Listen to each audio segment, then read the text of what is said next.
अंधी सास का सच। निशा की सास अंधी थी। वो ठीक से देख नहीं सकती थी, लेकिन शादी के बाद, माँ जी खाना खा लीजिए, और हाँ मैं आपको दवाई दे रही हूँ, वो भी खा लीजिए। नहीं नहीं बेटा, तू बस खाना बना ले, मुझे अंदाजा है मैं खुद ही खा लूंगी सब कुछ। रोज सुबह निशा की सास की आदत थी। निशा बेटा, सब्जी दे दे, मैं काट देती हूँ। अरे नहीं नहीं माँ जी, आपको चाकू लग सकता है।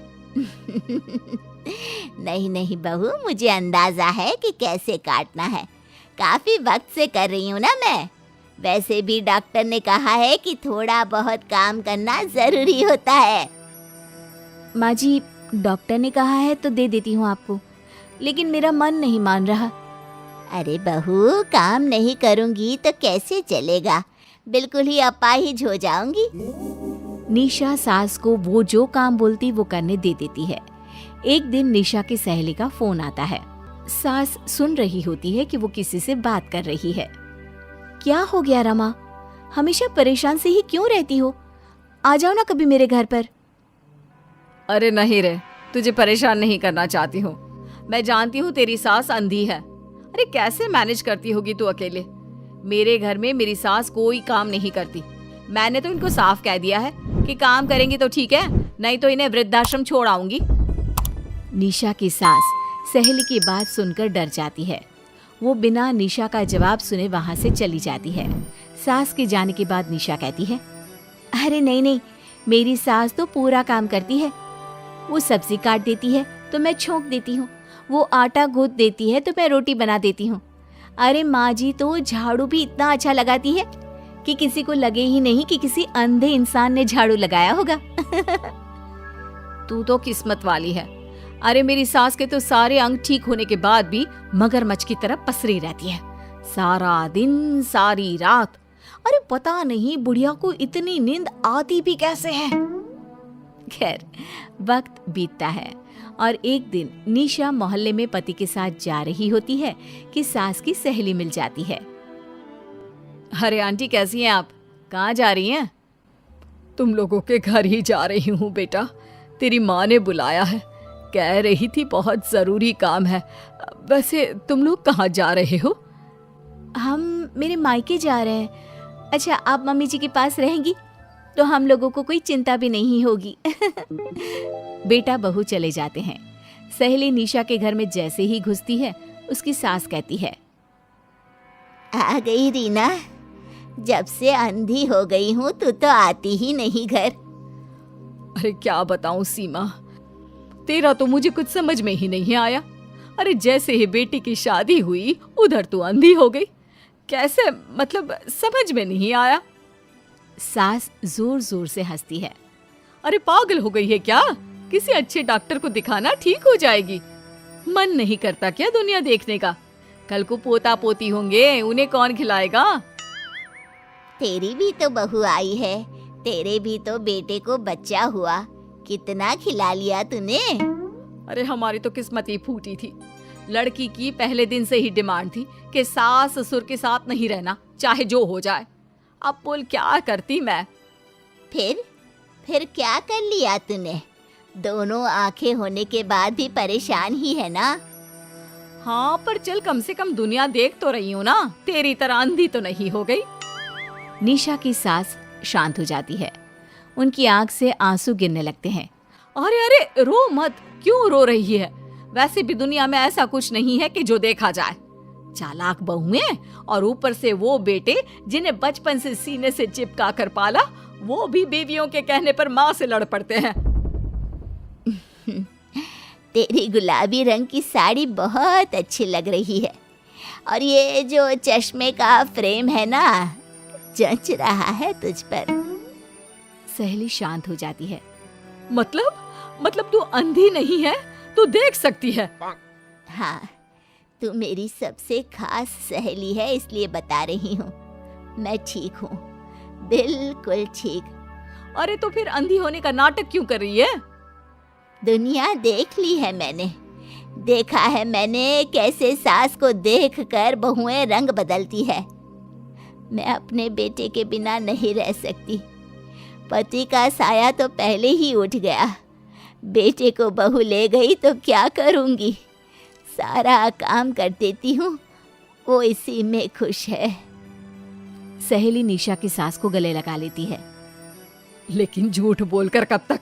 अरे कब तक ऐसे रहेगी? थोड़ी ही देर में बाहर से बेटा बहू के आने की आवाज आती है। बस चुप कर, जो मैं कर रही हूँ बस साथ दे मेरा, नहीं तो। बहू घर पर आती है। सामने 2 कप में चाय, शादी के एल्बम और कुछ खाने पीने का सामान रखा था। माँ जी, कुछ खाया आपने? खाना क्या है बहू, बस चाय पी है। सब्जी दे दे, मैं काट देती हूँ, रात के खाने की तैयारी हो जाएगी। अरे नहीं माँ जी, मैं खाना बना लूंगी, आप आंटी के साथ बैठिए ना। बहू सारा खाना बनाकर सास को आवाज देती है और सभी बैठकर खाना खाते हैं। माँ जी, ये लीजिए, कटहल खा लीजिए, ये कह रहे थे कि आपको बहुत पसंद है। हाँ हाँ, ला दे। बहू सास को रोटी का डिब्बा पकड़ाती है, लेकिन सास नहीं पकड़ती। वो कटहल देना बहू। बहू जल्दी से सास को कटहल दे देती है। अगले रोज फिर सास झाड़ू लगा रही होती है कि बहू कहती है, माँ जी, आप ठीक से झाड़ू नहीं लगा रही, पीछे देखिए कितना सारा कचरा फैला हुआ है, लाइए मैं लगा देती हूँ। सास डर जाती है और पीछे देखती है। कहाँ बहू? अरे कहीं तो नहीं है कचरा, देख। नहीं माँ जी, आप देख नहीं सकती ना, इसलिए आपको नहीं दिखा। बहू सास से झाड़ू लेकर सारे घर में झाड़ू लगा देती है। सास अब जो काम करने जाती, बहू उनसे छीन लेती। क्या बात है बहू, आजकल तुम मुझे कोई काम क्यों नहीं करने देती? माँ जी, काम ही क्या है, हम 3 लोगों के लिए खाना और 2 कमरे की घर की सफाई, ये तो मैं आसानी से कर सकती हूँ। सास को समझ में नहीं आता कि आखिर बहू ऐसा क्यों बोल रही है। वो कुछ दिनों तक सब देखती है और फिर एक दिन बहू की सहेली आती है। अरे रमा, क्या बात है, कैसे आना हुआ? बैठ, मैं चाय लाती हूँ। अरे नहीं नहीं निशा, तू सहेली से बात कर, मैं ले आती हूँ चाय। वाह, क्या बात है, तेरी सास को आंख से दिख भी नहीं रहा, लेकिन चाय बनाने को तैयार। और एक मेरी वाली है, हाथ पैर हिलाने के भी पैसे लेती है। वैसे यार आज मैं रिलैक्स हूँ, छोड़ आई मैं उन्हें वृद्धाश्रम।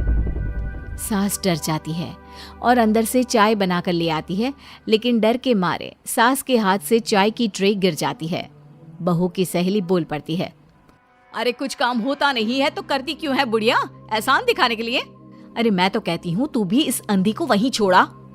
नहीं नहीं निशा बहू, मुझे माफ कर दे, गलती से ट्रे गिर गई, मैं सारा काम करूँगी, बस मुझे मेरे बेटे से अलग ना कर, मैं नहीं रह पाऊंगी उसे देखे बिना।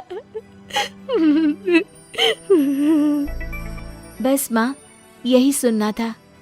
आप देख सकती हैं, फिर भी डर के मारे जो नाटक आपने अंधी होने का खेला, मैं उसे खत्म करना चाहती थी।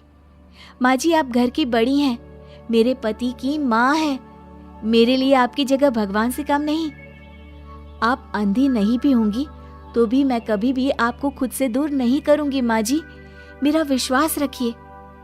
फिर निशा सहेली को देखती है। अच्छा होगा रमा कि तू मेरे घर से चली जाए, क्योंकि मेरे घर में ऐसे लोगों के लिए कोई जगह नहीं है जो बड़ों की इज्जत नहीं करते। सास चैन की सांस लेती है। जीती रहे बहू, जीती रहे। हमारे चैनल कुमार कहानी वाला पर लेटेस्ट वीडियो पाने के लिए अभी वीडियो को लाइक करें, चैनल को सब्सक्राइब करें और हमारे नोटिफिकेशन पाने के लिए बेल आइकन को ऑन करें। नाटी दुल्हन। मयंक की बीवी नेहा की हाइट बहुत ही कम थी। वो इतनी नाटी थी कि लोग उसका कई बार मजाक बना देते। अरे नेहा, तेरे लिए तो मुझे किचन में टेबल रखना पड़ेगा। माँ जी, इतनी भी नाटी नहीं हूँ मैं, और हाँ, हिल्स पहनकर तो बिल्कुल आपके बराबर आ जाती हूँ।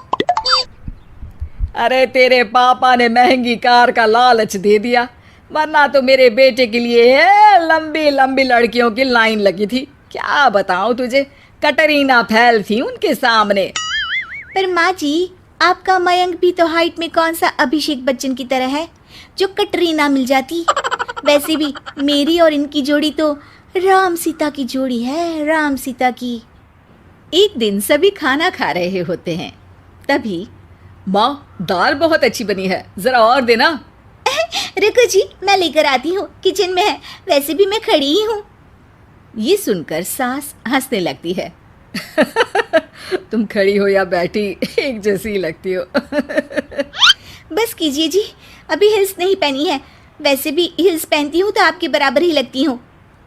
एक दिन नेहा सब्जी लेने बाहर निकलती है तो पड़ोसन कहती है, अरे देखो देखो कितनी नाटी है, मयंक तो दिखने में अच्छा है, हाइट भी ठीक ठाक है, फिर क्या जरूरत थी ऐसी नाटी बहू लाने की। दहेज बहन दहेज, अंधे हो गए थे पैसों के पीछे, अब करे जगह साई। दोनों की बात नेहा सुन लेती है और उसे बहुत गुस्सा आ जाता है।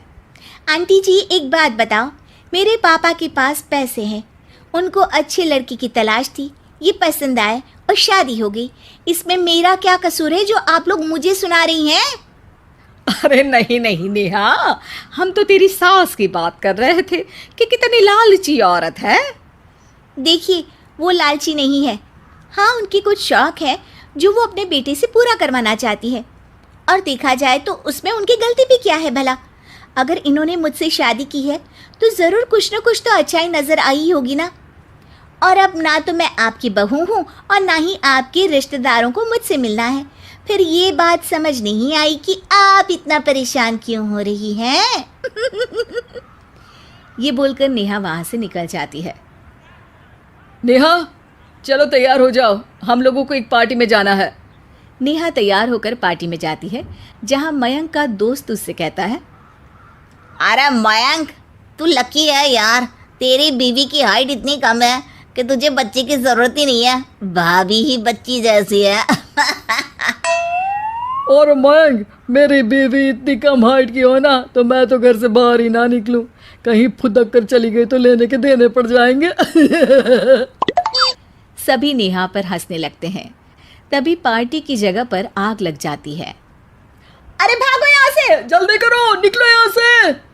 अरे लेकिन बाहर के दरवाजे पर ही आग है, अब कैसे बाहर निकलेंगे, कोई रास्ता भी नहीं है। अरे रास्ता है ना, अगर कोई इस खिड़की से बाहर निकलकर अगर सामने के दरवाजे में आग को बुझा दे तो सब निकल सकते हैं। तभी नेहा उस छोटे से जरोखे से बाहर निकलकर आग को बुझा देती है। अरे वाह, भाभी जी ने तो आज हम सबको बचा लिया। वाह भाई वाह, बीवी हो तो ऐसी, अपने पति ही नहीं बल्कि यहाँ मौजूद सभी की जान बचा ली है इसने। भाई मयंक, माफ़ कर देना, तेरी बीवी तो सच में कमाल है। मुझे ये बात पता है और मुझे मेरी बीवी पर गर्व है। नेहा मुस्कुराकर अपने पति की तरफ देखती है। कुछ दिनों बाद जब नेहा और उसकी सास मार्केट जाती है, वहाँ पर, अरे भैया ये कपड़ा तो देना, कितने का पड़ेगा?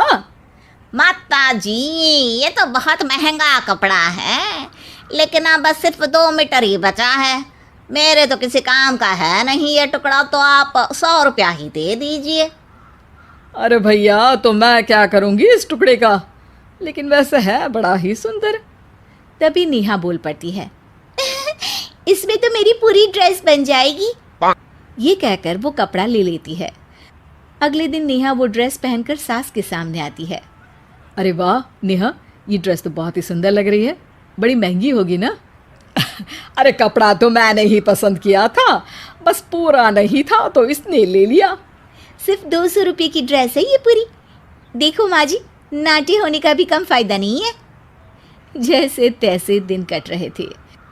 सास और पड़ोसियों के मजाक बनाने का सिलसिला चल ही रहा था कि एक दिन मोहल्ले से जोर जोर से आवाज आती है, हाय रे मैं मर गई, भगवान मैं क्या करूं। अरे क्या हुआ? देखते हैं तो सभी एक हॉल के सामने भीड़ लगाकर खड़े हैं। मेरा बेटा प्रिंस गड्ढे में गिर गया है। पड़ोसन जोर जोर से रोने लगती है कि तभी वहां नेहा आ जाती है। रोइए मत, मैं प्रिंस को लेकर आती हूँ। ये बोलकर नाटी सी पतली सी नेहा गड्ढे में घुसकर बच्ची को बाहर ले आती है। अब क्या था, एक बार फिर नेहा के लिए पूरा मोहल्ला तालियां बजाता है। मुझे माफ कर दो नेहा, मैंने तुम्हारी हाइट का कितना मजाक उड़ाया था। कोई बात नहीं मौसी, प्रिंस ठीक है, ये बात है। अब वो दिन आता है जब सास नेहा की तारीफ करती है। वाह बहू वाह, तेरी तारीफें सुन सुनकर तो मैं खुश हो गई। आज तो तूने ये साबित कर दिया कि समाज में इंसान अपने रंग रूप और लंबाई चौड़ाई से नहीं बल्कि साहस और हौसले से काबिल कहलाता है। मुझे माफ़ कर देना बेटा। हमारे चैनल कुमार कहानी वाला पर लेटेस्ट वीडियो पाने के लिए अभी वीडियो को लाइक करें, चैनल को सब्सक्राइब करें और हमारे नोटिफिकेशन पाने के लिए बेल आइकन को ऑन करें।